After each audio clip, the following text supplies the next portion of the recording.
వరంగల్ నగరంలో చరిత్ర ప్రసిద్ధిగాంచిన శ్రీ భద్రకాళి దేవస్థానంలో ధర్మకర్తలుగా ఎన్నిక చేసినందుకు రాష్ట్ర ప్రభుత్వానికి కృతజ్ఞతలు తెలుపుతూ ఆర్యవైశ్య కమిటీ సభ్యులైన తోనుపునూరి వీరన్న, అనంతుల శ్రీనివాసరావును ఆర్యవైశ్య కార్యాలయంలో కమిటీ సభ్యులు భద్రకాళి దేవాలయ ధర్మకర్తలుగా ఘనంగా సన్మానించారు.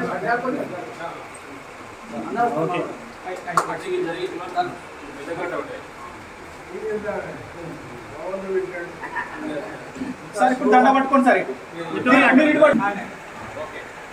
ఓకే ఇది చూడండి సార్.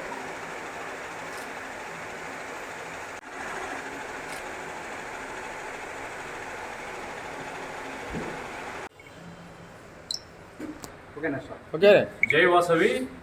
ఈరోజు వరంగల్ పట్టణ ఆర్యవైశ్య సంఘం ఈసీ మెంబర్లుగా ఉన్నటువంటి తొనుపునూరి వీరన్న గారు, అలాగే అనంతుల శ్రీనివాస్ గారిని మన తెలంగాణ రాష్ట్ర ప్రభుత్వం మన వరంగల్ ఓరుగల్లు ఇలవేల్పోయినటువంటి భద్రకాళి అమ్మవారి దేవస్థానానికి వారిని ధర్మకర్తగా నియమించినందుకు మన పట్టణ ఆర్యవైశ్య సంఘం నుంచి వారిద్దరిని కూడా ఇరువురిని కూడా సన్మానించుకోవడం జరిగింది. భవిష్యత్తులో కూడా మంచి పదవులు అలంకరించాలని చెప్పేసి ఈసీ మెంబర్లందరూ కూడా వారిని అభినందించడం జరిగింది. ఫెయిర్ మీడియాకు స్వాగతం. మా ఛానల్ను సబ్స్క్రైబ్ చేసుకోండి మరియు మా వీడియోలను చూడండి. ప్రతి అప్డేట్ల కోసం బెల్ ఐకాన్ను ఆన్ చేయండి. మేము నిజమైన మరియు ఫెయిర్ వార్తలు మరియు రాజకీయ అప్డేట్లను అందిస్తాము.